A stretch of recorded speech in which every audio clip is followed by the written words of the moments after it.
Well, I'm fixing to pull off this intake manifold again because actually I knew this bolt was just about, I didn't get the torque all the way down, and I heard a little whistling out of this side. See, it's stripped. You know what that is, because the guy, well, I don't know if was the aluminum threads that stripped, but there was a lot of Healy coils in this thing, and they stripped out after a while. They just strip out. I should replace every freaking one of them with steel inserts. But first, we take off this thing. That's already loose. It's the ground. It's a 15 millimeter. And I also want to say is actually, you know, I heard the vacuum leak. You heard a slight little whistle. And when you step on the gas, the vacuum goes down, the whistle goes away. That's, you know, it's a very slight vacuum leak, but it was enough to throw a code, and I didn't like the whistle, so we're going to fix that. Also want to point out that repair I did in the front with the valve cover gasket, just spraying that forma gasket stuff on there. What the hell you call that stuff again? I think I got it over here someplace. Yeah, here it is.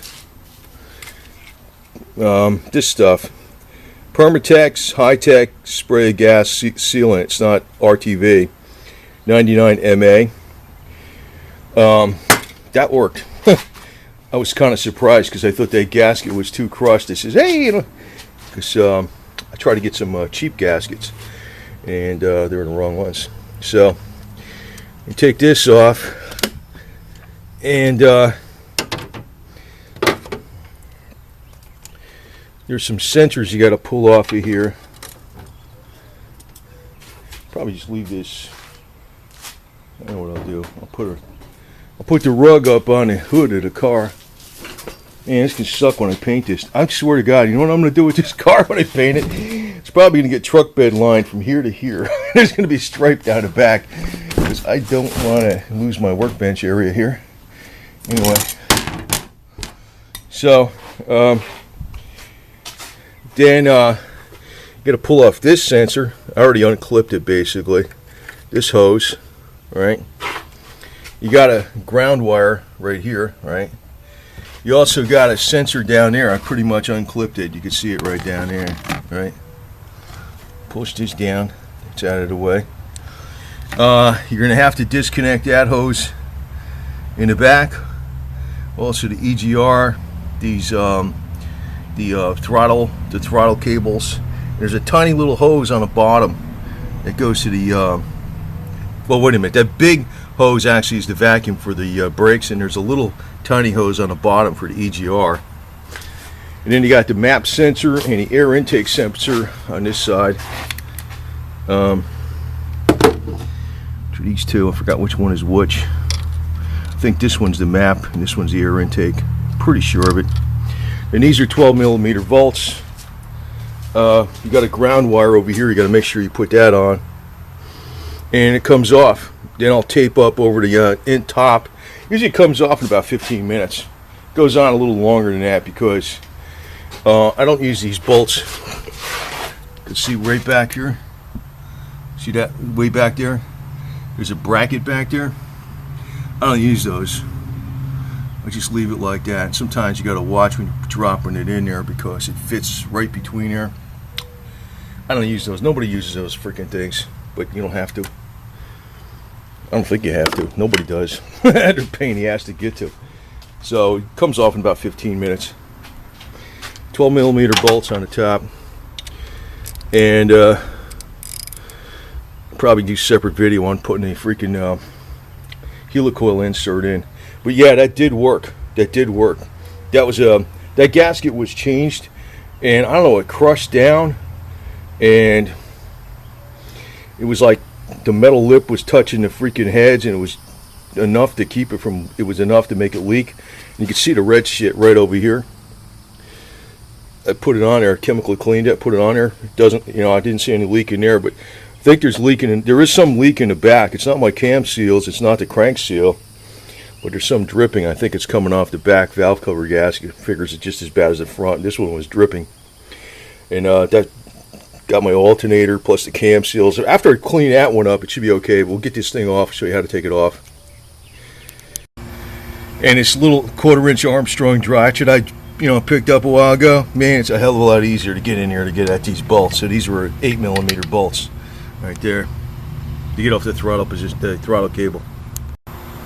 And you see this is the other little hose nipple that goes to the EGR valve. You just watch how you take this off because you don't want to break the rubber on it.